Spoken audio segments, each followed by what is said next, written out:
welcome back to episode 2 of the Two Bunnies podcast. So today we would love to share with you a little more about what exactly that we do. So I run a mental wellness practice called the Energy Shift Method, where I help my clients shift their energy to shift their lives. And when I say shift the energy, it's shifting the energy of your feelings, your thought patterns, your belief systems to create changes in your life, basically. And how all this happened was when I was about 17 years old. My mom brought me for this energy healing workshop, right? And I really had no idea about this world. I mean, I knew some things about it, but never really got into it. And so I went along with my mom, and there was this person who was teaching how to change your energy and transfer energy and bring in energy. And even though I was I didn't know much about it, I just fully immersed myself in it and went with the flow. And something very interesting, at the end of this workshop, they taught this manifestation technique with an energy ball, where you create an energy ball and bring in energy and visualize your manifestations and send it back out into the universe. So I just went with the flow and did it. And I manifested for something very specific. So back in school at that time, we were having just a lot of issues and conflicts within our friends, and I manifested this scenario where everyone had made up and everyone was friendly with each other, even to the point where I manifested very specifically where on a table we sat and who was sitting at each position. And I had it written down and I had it visualized in my mind. And seriously, within a week, that exact scenario happened, and I was mind blown. But beyond mind blown, I was completely freaked out. And but that led to a lot of other things. But that really was the start of me understanding how to change your energy, to change how things work out in your reality. Yeah, wow, that's amazing. I think for me it was a very different journey. So for me, I have a company and I called it Another Perspective. And just as the name suggests, I truly believe that your point of view creates your reality. So for me, back in school, I remember it was a literature exam and I had just watched The Secret. And they talk about this law of attraction and saying affirmations and how you will do really well and you succeed. And I remember being really scared for my literature paper, and while studying really hard, I remember pacing up and down my wall saying, I'm gonna get a 96, I'm gonna get a 96. And true enough, when my results came out, I was the only student who got 96 in this literature paper. So I was really confused how this worked. I was like, it can't be that easy, so let me try to do more of it. And so then I started my vision board and I started pasting all these pictures, and it was something that I actually really enjoyed doing because it helped me plan my life out in a way. Like, I was a big planner. I still am to a certain extent. But that gave me the confidence and the excitement of taking control of my life and kind of deciding very early on what I wanted and what I didn't really want. So fast forward a few years, when I began growing up and thinking about money, The Secret was great, but it kind of frustrated me because they talk about this concept of the law of resonance, and they're like, oh, act like it's already done and believe that it's already done. And I was like, but I don't have $1 million in my bank. Like, how do I feel like I have $1 million when I actually don't? So as much as I do believe in the law of attraction, there were certain gaps in my life that made me feel a little delusional, and that frustrated me. So fast forward, growing up again. So I think this was so I started this when I was, say, 12, 13. Now at this time I was 20, so 8 years later, I began exploring a number of modalities, to start with Pranic Healing. So Pranic Healing for me was great. In fact, you did Pranic Healing as well. And I think the reason why Pranic Healing was so great for the both of us was because it allowed us to understand a little more about how energy works, a little more about different chakras in your body and how different chakras relate to different areas of life. So I think it was just so fascinating to understand the mind-body connection that we just wanted to know more.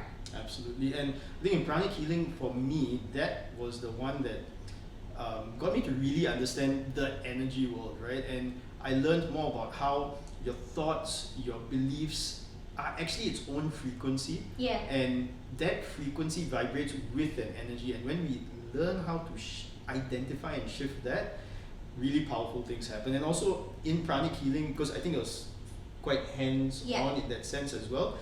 That was the first time I got to Feel. physically feel, right, energies, and again that further opened up my world, and that was Pranic Healing. Did that for some time. For some time, yeah. And I think like now reflecting back as we're doing this podcast, I think Pranic for me was great, Yeah. but for me the logical mind was still quite noisy. Yeah. Like I wanted to understand the why, the how.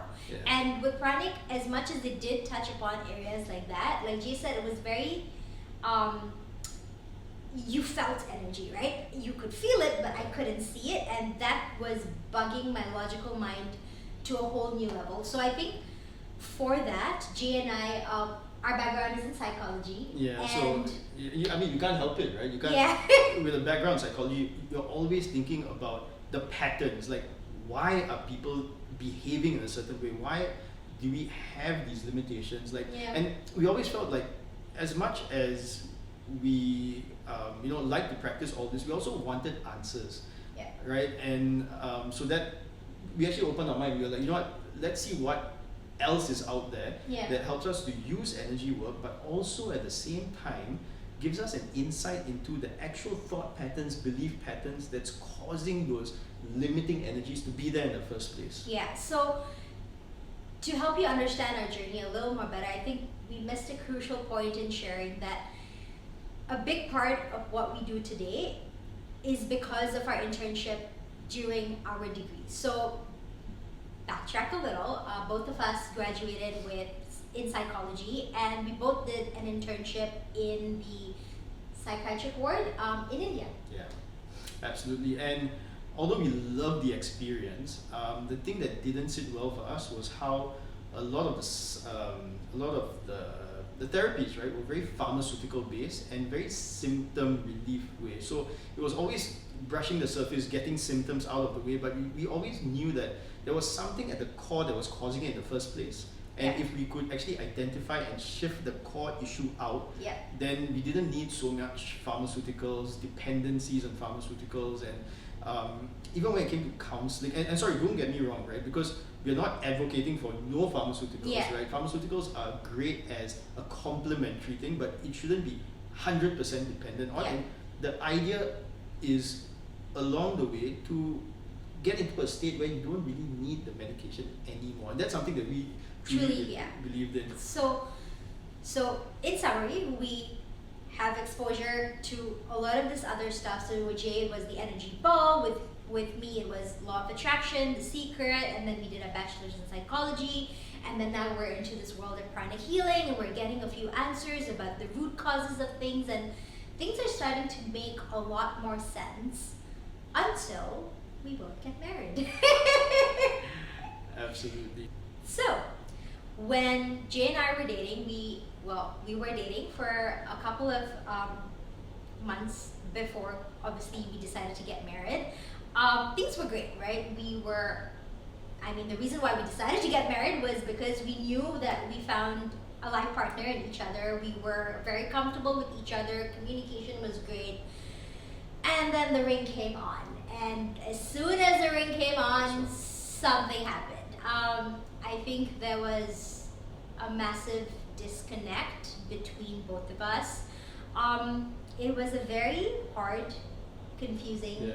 painful time because It's just an endless fighting. yeah, we just fought a lot, we argued a lot, and it reached a point where we kind of felt helpless enough to be like, you know what, this is not working out, and let's just go ahead and file for divorce. And back then I remember going, oh boy, like how did we go from absolutely loving each other, loving every single moment with each other, to not being able to stand each other. Yeah. And back then, I remember we met this aunt of ours, and she's like, "Oh, have you guys tried therapy?" And again, given our biases, and I'm going to call it out straight out, that we did have biases in traditional traditional psychology, because I was like, there's no way I'm gonna tolerate a year more of this nonsense and fighting with him. And I was like, that path is long gone. Patience is not there. I cannot imagine having to live that long with someone who I actually could not stand back then. So I think this aunt was really kind, and she's like, oh, have you heard this other modality called Theta Healing? And I was like, what is that? So, to give you an idea, what is Theta Healing? So, Theta Healing is a modality that was founded by Vianna Siebel in the US. Yeah. And it basically, as the name suggests, Theta, it taps into the Theta brainwave state. So, as a client, right, you would be guided, into a Theta state. And in that state, it's basically the gateway to your subconscious mind. So, from there, Theta healing practitioner would be able to identify those core limiting beliefs. It's like the virus in the program, right? That's causing that issue.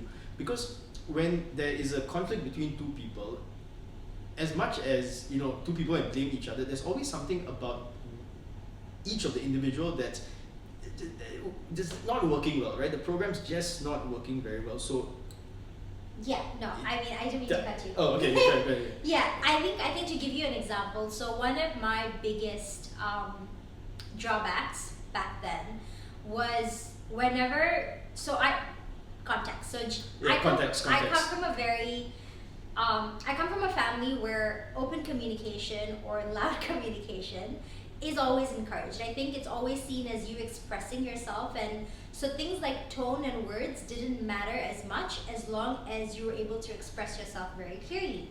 And I think Jay comes from a background where it's a lot more, would you say conservative? A lot more conservative in that sense. Like, I know we communicate, but it's not an environment where we, share our feelings 100%. It's not the being very open, it's I think I would say a lot more traditional Asian in that sense. Yeah. And so open communication just was not part of my program.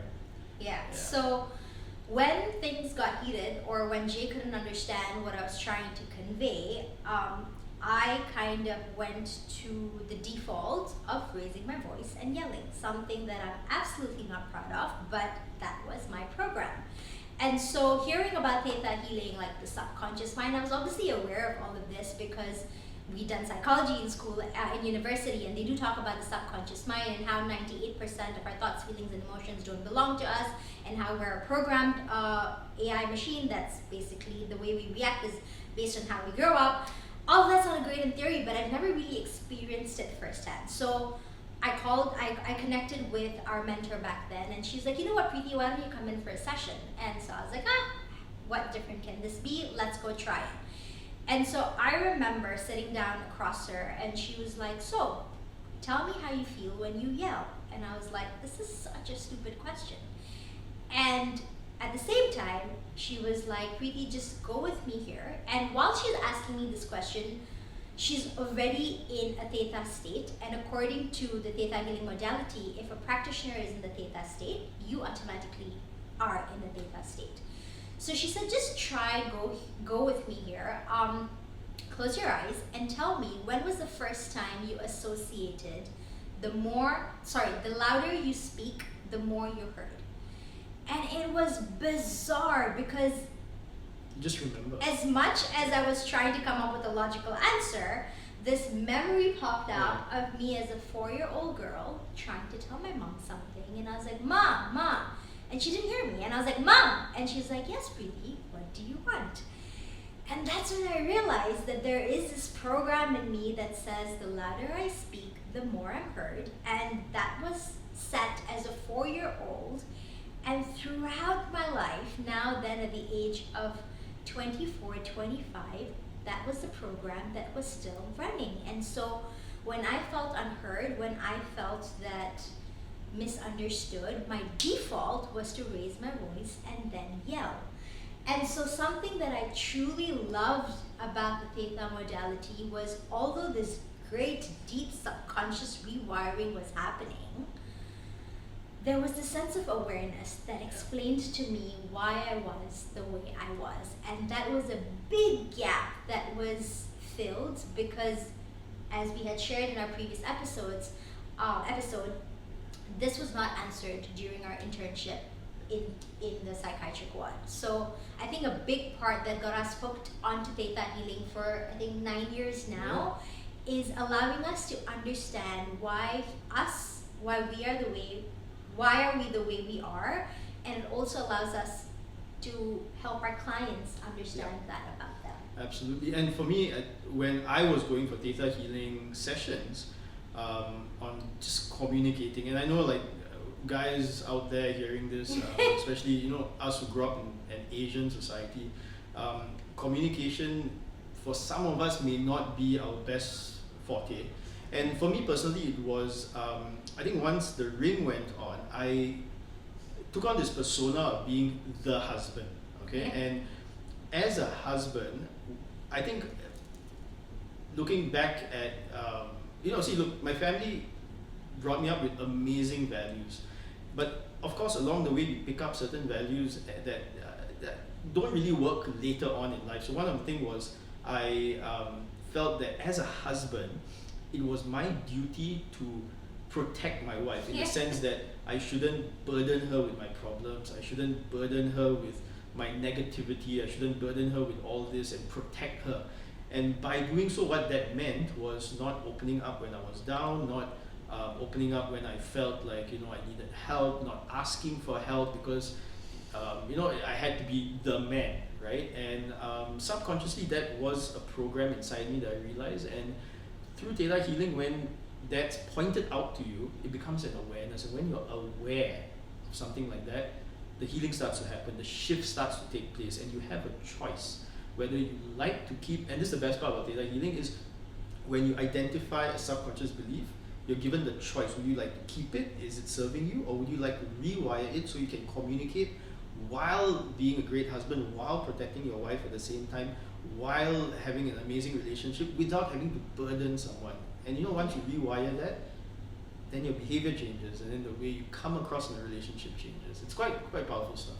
Yeah, and I think something that Jay and I kind of drew parallels to back then was because one of our modules back in university was cognitive behavior therapy, and so I think what I love about Theta Healing is it uses a lot of elements of cognitive behavior therapy. So it allows you to kind of identify different thought patterns. So for me personally, unlike Pranic Healing, which was a lot more energy centric, and that was great, again, this helped me anchor myself to understanding the logical element of me a lot better. So there was this instant realization of, oh wait, like I can still communicate to Jay, and I can still find other ways to Jay. And the reason I'm starting to yell is because I'm feeling unheard. So because I'm feeling unheard, how about I just communicate in words like, hey Jay, I'm currently feeling unheard, and so I really don't want to yell right now, so how do we go about this? So I think Theta Healing helped us both be a lot more constructive in communicating while enabling us to understand our, I was going to call them our demons, but why we were the way we were, and allowed us to choose different, right? And I think our journey with Theta Healing over the last 9 years has been so profound because we were able to spot so many patterns, right? I think the examples we shared were specific to our relationship, but I think that opened up so many doors for us because we started realizing so many patterns in our money world, in like wealth, in the kind of ceilings and limits we have about ourselves. And yeah, that became one journey at a time for us, until we both started working on a lot of clients that were traumatized or had severe abuse. And I think what Jay and I had hoped by then was, how do we impact more people without them having to tell us their lives? So then that is where it became a bit tricky because, so look, in Theta Healing, it's amazing because it's a technique that's used also for deep-seated trauma relief. Yeah.